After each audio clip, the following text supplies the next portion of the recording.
मेरा नाम हमज़ा रब्बानी है। आज हम लोग बहुत ही इंटरेस्टिंग टॉपिक डिस्कस करने जा रहे हैं जिसका नाम है बफर ओवरफ्लो अटैक्स। ये आपके पेनिट्रेशन टेस्टिंग करियर के अंदर क्यों इम्पॉर्टेंट है। सबसे पहले तो ये कि आपको अंडरस्टैंडिंग मिलेगी कि आप मेमोरी बेस्ड करप्शन अटैक्स किस तरह से परफॉर्म कर सकते हैं। आप रिमोट कोड एग्जीक्यूशन किस तरह से अचीव कर सकते हैं एक दूसरी मशीन के ऊपर।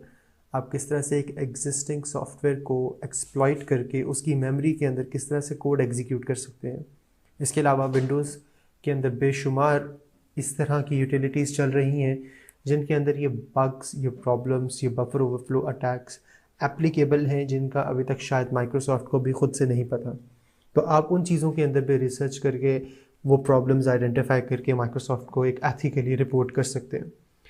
तो ये बहुत ही इंटरेस्टिंग लेकिन थोड़ा सा कॉम्प्लिकेटेड प्रोसेस है और कॉम्प्लिकेटेड चीज़ है जिसको अचीव करने के लिए आपको अच्छी अंडरस्टैंडिंग होनी चाहिए एक मेमोरी बेस्ड अटैक की।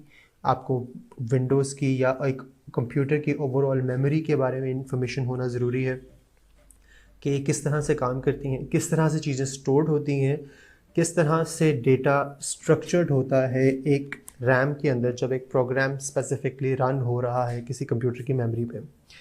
तो इन तमाम चीज़ों को अंडरस्टैंड करवाने के लिए ये कोर्स बहुत बिगिनर फ्रेंडली पर्सपेक्टिव से डिज़ाइन किया गया है। कोशिश ये होगी कि आपको पहले बिल्कुल बेसिक नॉर्मल लेवल की अंडरस्टैंडिंग दे दी जाए और उसके बाद फिर आपको प्रैक्टिकली कोई काम करके दिखाया जाए ताकि आप वो प्रैक्टिकल एस्पेक्ट से जब पहुँचें तो आपको बैकग्राउंड नॉलेज क्लियर हो ताकि आप इन चीज़ों को समझ के कर सकें, ना कि सिर्फ और सिर्फ देख के रिपीट करने से कोई बहुत ज़्यादा फ़ायदा इतना नहीं होता जब तक आपको एक्चुअली में प्रोसेस ओवरऑल समझ नहीं आ रहा। तो इस सब के साथ हम आगे चलते हैं और हम बात करते हैं बफर ओवरफ्लो अटैक वल्नरेबिलिटीज़ की।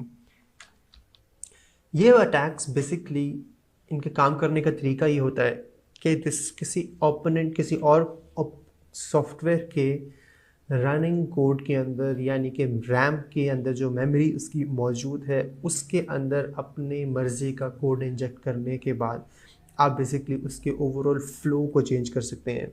यानी कि छोटे से एग्जांपल दूंगा कि अगर एक प्रोग्राम ने पॉइंट ए से पॉइंट बी पे जाना है तो आप अगर उसका फ्लो यानी कि पॉइंट ए से पॉइंट बी को जाने को चेंज करने में कामयाब हो जाए तो आप बजाय कि उसको पॉइंट ए से पॉइंट बी पे लेके जाएं आप उसको पॉइंट ए से पॉइंट सी पे लेके जा सकते हैं। और इसकी वजह से आप बहुत मुख्तलिफ तरह के बहुत कॉम्प्लिकेटेड और बहुत इंटरेस्टिंग काम कर सकते हैं। लाइक फॉर एग्ज़ाम्पल आप किसी एप्लीकेशन को क्रैश कर सकते हैं। अब फॉर एग्ज़ाम्पल वो एप्लीकेशन या वो सर्विस ऑपरेटिंग सिस्टम के ओवरऑल रनिंग रहने के लिए ज़रूरी हो। ऑपरेटिंग सिस्टम से मुराद मेरा विंडोज़ है या फिर लिनक्स भी हो सकता है, मैक भी हो सकता है। अगर ऑपरेटिंग सिस्टम के ओवरऑल प्रोसेस को या ऑपरेटिंग सिस्टम को चला के रखने के लिए वो स्पेसिफिक प्रोसेस रिक्वायर्ड हो और वो उस पॉइंट पे क्रैश कर जाए वो प्रोसेस, आप उस प्रोसेस को क्रैश करवाने में कामयाब हो जाए तो आप लिटरली किसी भी सर्विस को डाउन कर सकते हैं, किसी सर्वर को डाउन कर सकते हैं, जिससे आप डिनाइल ऑफ सर्विस अटैक भी कह सकते हैं। इस तरह का अटैक बहुत रिसेंटली वोनाक्राई रैंसमवेयर ने इस्तेमाल किया था जिसका नाम था इटर्नल ब्लू। इटर्नल ब्लू एक एसएमबी की यूटिलिटी को इस्तेमाल करते हुए विंडोज़ के अंदर अपना कोड इंजेक्ट करवाने या कोड एग्जीक्यूशन की अपॉर्चुनिटी प्रोवाइड करता था। लेकिन उसका एक प्रॉब्लम ये था कि वो काफ़ी ज़्यादा अनस्टेबल अटैक था और उसकी वजह से समटाइम्स पूरा का पूरा ऑपरेटिंग सिस्टम भी क्रैश कर जाता था। और वो ऑपरेटिंग सिस्टम अगर क्रैश कर जाए तो जो एंड पॉइंट रनिंग सर्विस है वो कोलैप्स कर जाती है और उससे अगर आप लेट्स से कि फॉर एग्ज़ाम्पल फेसबुक के सर्वर्स में ये वल्नरेबिलिटी हो और कोई एक्सप्लॉइट करे तो अल्टीमेटली फेसबुक पूरी दुनिया में एक्सेस होना बंद हो जाएगी। अब आप इस इतने मेगा स्केल को थोड़े छोटे स्केल पर ले आए तो आपकी यूनिवर्सिटी के अंदर मौजूद authentication servers, DNS servers, domain controllers, active directory servers अगर ये मौजूद है और इन पे कोई अटैक परफॉर्म करता है और इनको क्रैश कर लेता है तो अल्टीमेटली आप अपनी यूनिवर्सिटी में मौजूद लैब्स में लॉगिन नहीं कर पाएंगे। आपकी यूनिवर्सिटी में मौजूद शेयर्ड ड्राइव्स को एक्सेस नहीं कर पाएंगे। हो सकता है कि आपकी यूनिवर्सिटी के अंदर कोई ऑनलाइन एग्ज़ाम का फीचर हो या कोई प्लेटफॉर्म मौजूद हो, आप उसको एक्सेस नहीं कर पाएंगे।